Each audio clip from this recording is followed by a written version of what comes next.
नमस्कार विद्यार्थी मित्रांनो आणि पालकांनो, बाळांनो, एमएसटी सीईटी 2026च्या परीक्षेमध्ये अटेम्प्ट 2 मध्ये कशा पद्धतीचा स्कॅम होऊ शकतो, ठीक आहे, त्याविषयी आज आपल्याला बोलायचं आहे. पण त्याआधी जर तुम्हाला 12वीच्या टक्केवारीबद्दल, एलिजिबिलिटी बद्दल किंवा ग्रुपिंग क्रायटेरिया बद्दल काही जरी प्रश्न असतील की तुमचा होतोय नाही होतोय ग्रुपिंग क्रायटेरिया, प्लीज सगळे प्रश्न मला कमेंट सेक्शन मध्ये सांगा, मी प्रत्येकाला उत्तर देईल बाळांनो, ठीक आहे. आणि चॅनलला सबस्क्राईब करा. जोपर्यंत तुमचं एक बेस्ट इंजिनिअरिंग किंवा फार्मसी कॉलेजमध्ये ऍडमिशन नाही होऊन जात बाळांनो, तोपर्यंत मी तुमच्या सोबत असेल या गोष्टीची मी तुम्हाला खात्री देऊ इच्छितो. पूर्ण कॅप राऊंडची काउन्सिलिंग मी तुमची करून देईल. काउन्सिलिंग बॅच लवकरच लॉन्च होते, म्हणून चॅनलला सबस्क्राईब करून ठेवा आणि व्हॉट्सअप ग्रुपला जॉईन करा बाळांनो, ठीक आहे. सीईटी सेल कडून काही इंपॉर्टंट इन्फॉर्मेशन आली सगळ्यात पहिले व्हॉट्सअप ग्रुपला येते. अटेम्प्ट 1 चे सगळे पेपर व्हॉट्सअप ग्रुपला टाकलेले आहेत, मी परत अपलोड करणार आहे, ते आधी जॉईन करून ठेवा, ठीक आहे. आता अटेम्प्ट 2 चा स्कॅम जाणून घेण्यापूर्वी मी तुम्हाला 12th बोर्डचा जो सिनेरिओ आहे एका पेज मध्ये मी तुम्हाला एक्सप्लेन करतो, ठीक आहे. बेसिकली भरपूर विद्यार्थ्यांना डाऊट आहे ग्रुपिंग बद्दल, ठीक आहे. भरपूर विद्यार्थी मला व्हॉट्सअप करताय ग्रुपिंग बद्दल, ठीक आहे. लक्षात ठेवा बाळांनो, फिजिक्स केमिस्ट्री प्लस मॅथ्स मिळून तुमचे 134 मार्क जरी आले तरी तुम्ही तुमचा ग्रुपिंग क्रायटेरिया क्लिअर असतो बाळांनो ओपनच्या विद्यार्थ्यांसाठी, ठीक आहे. त्याच जागेवर ओबीसी, एससी, एसटी, एनटी, एसीबीसी यांना फक्त 119 मार्क लागतात, ठीक आहे, इंजिनिअरिंगसाठी बेसिकली, है ना. समजलं गोष्ट. आता जर फार्मसी बद्दल बोलायचं झालं बाळांनो, तुमचं physics plus chemistry plus biology मिळून तुमचे किती पाहिजे? 134 पाहिजे. कशासाठी? ओपनसाठी, है ना. आणि अदर कॅटेगरीसाठी तुमचे 119 पाहिजे. बस एवढाच क्रायटेरिया आहे बाळांनो.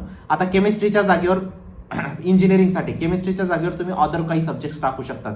ते सब्जेक्ट कोणते मी दाखवतोय. आणि पीसीबीच्या विद्यार्थ्यांसाठी फक्त बायोलॉजीच्या जागेवर तुम्ही मॅथ्स रिप्लेस करू शकतात. केमिस्ट्रीला तुम्हाला कंपल्सरी ठेवायचे, ठीक आहे.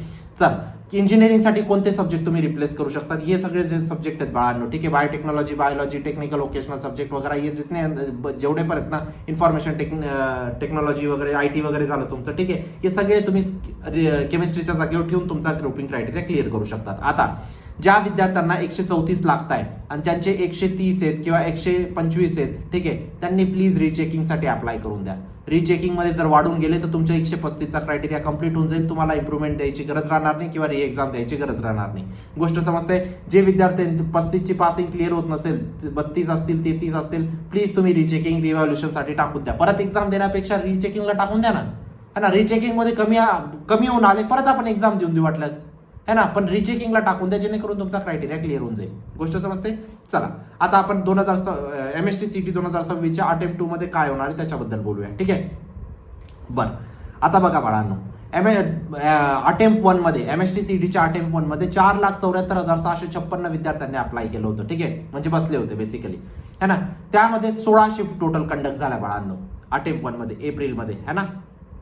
जर प्रत्येक शिफ्टचे स्टुडंट बघितले बाळांनो, 29,666 विद्यार्थी येतात. आता जेव्हा तुम्ही 4,74,656 ला डिवाइड करणार कशाने? 16ने, तर तुम्हाला उत्तर काय येईल? 29666, है ना. म्हणजे एवढे विद्यार्थी आहेत तुमच्या प्रत्येक शिफ्टमध्ये, है ना.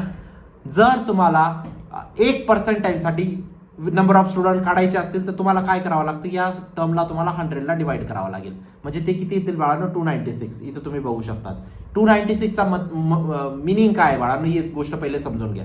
296 म्हणजे 1% ओलांडण्यासाठी तुम्हाला 1% वरून 2% मध्ये जाण्यासाठी तुम्हाला 296 विद्यार्थ्यांना मागे टाकावं लागेल, तेव्हा तुम्ही 1% तुमचा क्रॉस होईल, ठीक आहे. म्हणजेच 100% ज्या विद्यार्थ्याचे असतील, एखाद्या विद्यार्थ्याचे 99% असतील, दोघं पर्सेंटाईल मध्ये 296 विद्यार्थी असतील बाळांनो, त्या शिफ्टमध्ये सांगतोय मी, त्या पर्टिक्युलर शिफ्टमध्ये.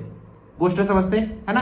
चला, तर हे होतं अटेम्प्ट 1 चा सिनेरिओ, ठीक आहे. सिनेरिओ समजला. आता सेम सिनेरिओ अटेम्प्ट 2 चा बघू आपण. अरे अटेम्प्ट 2 मध्ये काय झालेलं आहे? 3,21,000 विद्यार्थी पार्टिसिपेट केलेले आहेत, ठीक आहे. 16 शिफ्ट टोटल होणार आहेत, ठीक आहे. आता जसं सीईटीने 8 दिवस दिलेले आहे आपल्याला शेड्यूल, जर आपण इव्हिनिंग आणि मॉर्निंगची शिफ्ट पकडली तर टोटल 16 शिफ्ट होतात, ठीक आहे. आतापर्यंत शिफ्ट आलेले नाही आहेत, पण 16 शिफ्ट आपण कन्सिडर करू. प्रत्येक शिफ्टमध्ये जर विचार केला तर 20,119 विद्यार्थी येणार आहेत, म्हणजे एका पर्सेंटाईल मध्ये 201 विद्यार्थी असणार आहेत, ठीक आहे. आता अटेम्प्ट 1 ला 1% क्रॉस करण्यासाठी तुम्हाला किती लागायचे? 296 विद्यार्थ्यांना मागे सोडावं लागायचं. अटेम्प्ट 2 ला काय होणार आहे बाळांनो? 1% क्रॉस करण्यासाठी तुम्हाला फक्त 201 विद्यार्थ्यांना मागे टाकावं लागेल. मग हे अनफेअर नाही झालं का बाळांनो? आता तुम्ही म्हणणार जेई मध्ये पण असं होतं. जेई मध्ये असं नाही होत बाळांनो. जेई मध्ये जर नंबर ऑफ स्टुडंट जास्त झाले तर शिफ्ट जास्त होऊन जातात, नंबर ऑफ स्टुडंट कमी झाले तर नंबर ऑफ शिफ्ट कमी होऊन जातात. सीईटी मध्ये नंबर ऑफ शिफ्ट सेमच आहेत, पण अजून मला श्युरिटी नाही, पण 8 दिवस सीईटी ठेवलेली म्हणजे 16 शिफ्ट होतील बेसिकली. मॅक्सिमम काय शेवटच्या दिवशी एक शिफ्ट नसते, 15 शिफ्ट असतील. गोष्ट सेमच झाली. मग जेई जसं करतं की जेईचं काय होतं बाळांनो, नंबर ऑफ शिफ्ट वाढल्याने काय होतं, नंबर ऑफ स्टुडंट वाढल्याने नंबर ऑफ शिफ्ट वाढून जातात, नंबर ऑफ स्टुडंट कमी झाल्याने शिफ्ट कमी होऊन जातात. आता जर नंबर ऑफ स्टुडंट कमी आहेत अटेम्प्ट 2 मध्ये ॲज कम्पेअर टू अटेम्प्ट 1, तर नंबर ऑफ शिफ्ट कमी करा ना तुम्ही, कारण स्टुडंट्सला सोपं होऊन जाईल अटेम्प्ट 2 मध्ये. ज्या विद्यार्थ्यांनी अटेम्प्ट 1 चा फॉर्म भरला आणि अटेम्प्ट 2 चा भरला नाही, त्या विद्यार्थ्यांसाठी किती अनफेअर ही गोष्ट है ना. तर हा बेसिक फॅक्टर मोठा स्कॅम क्रिएट करू शकतो पर्सेंटाईल मध्ये, या गोष्टीची मी तुम्हाला खात्री देऊ इच्छितो. हा व्हिडिओ लवकरात लवकर प्रशासनाजवळ पोहोचला पाहिजे बाळांनो, जेणेकरून त्यांना पण समजेल की स्टुडंटच्या लक्षात येत आहेत या गोष्टी. ठीक आहे, म्हणून मॅक्झिमम विद्यार्थ्यांपर्यंत शेअर करा. अनफेअर होऊन जाईल जर 16 शिफ्ट कंडक्ट केला तर. हा ठीक आहे, तुम्ही 8 दिवस दिलेले आहेत, 8 दिवसात तुम्ही 10 शिफ्ट कंडक्ट करा बस. पीसीबीच्या विद्यार्थ्यांना काही प्रॉब्लेम नाही, त्यांचा 2 दिवसात खेळ संपतोय. गोष्ट समजते. तर हे झालं तुमचा अशा पद्धतीचा तुमचा स्कॅम क्रिएट होऊ शकतो बाळांनो. ठीक आहे, पण एक गोष्ट लक्षात ठेवा, आता तुम्ही अटेम्प्ट 1 ला बघणार बाळांनो, 90% question same to same crash course आणि मॉक टेस्ट मधून आलेले आहेत. आता तुम्ही म्हणणार दररोज सेमच स्क्रीनशॉट दाखवतात बाळा, असे 100 स्क्रीनशॉट मी दाखवू शकतो तुम्हाला, है ना. तुम्हाला वाटत असेल मी नेक्स्ट व्हिडिओमध्ये 100 स्क्रीनशॉट दाखवतो, अशा विद्यार्थ्यांनी मेसेजेस केलेत की sir same to same paper आला. मी स्वतः सगळे पेपर बघितले बाळांनो, तर इथं तुम्ही बघू शकता सर सेम टू सेम सारे क्वेश्चन्स ते इथं तुम्ही पेपर बघू शकता. Sir almost every second question was from crash course mock test. इथं तुम्ही पॅरेंटचे स्क्रीनशॉट बघू शकता. सांगण्याचं तात्पर्य एकच आहे बाळांनो, अटेम्प्ट 2 ला पण maximum same to same question तुमचे क्रॅश कोर्स आणि मॉक टेस्ट मधूनच येणार आहेत. या गोष्टीची मी तुम्हाला खात्री देऊ इच्छितो बाळांनो.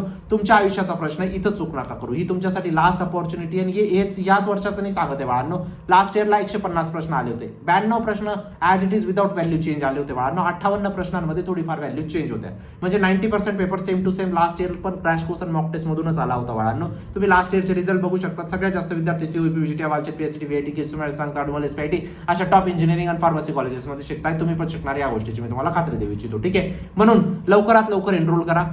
काही अडचण असेल मला नक्की विचारा. व्हॉट्सअप ग्रुपला जॉईन करा बाळांनो, चॅनलला सबस्क्राईब करा. भेटूया नंतरच्या व्हिडिओमध्ये. तोपर्यंत बाय, टेक केअर, थँक्यू.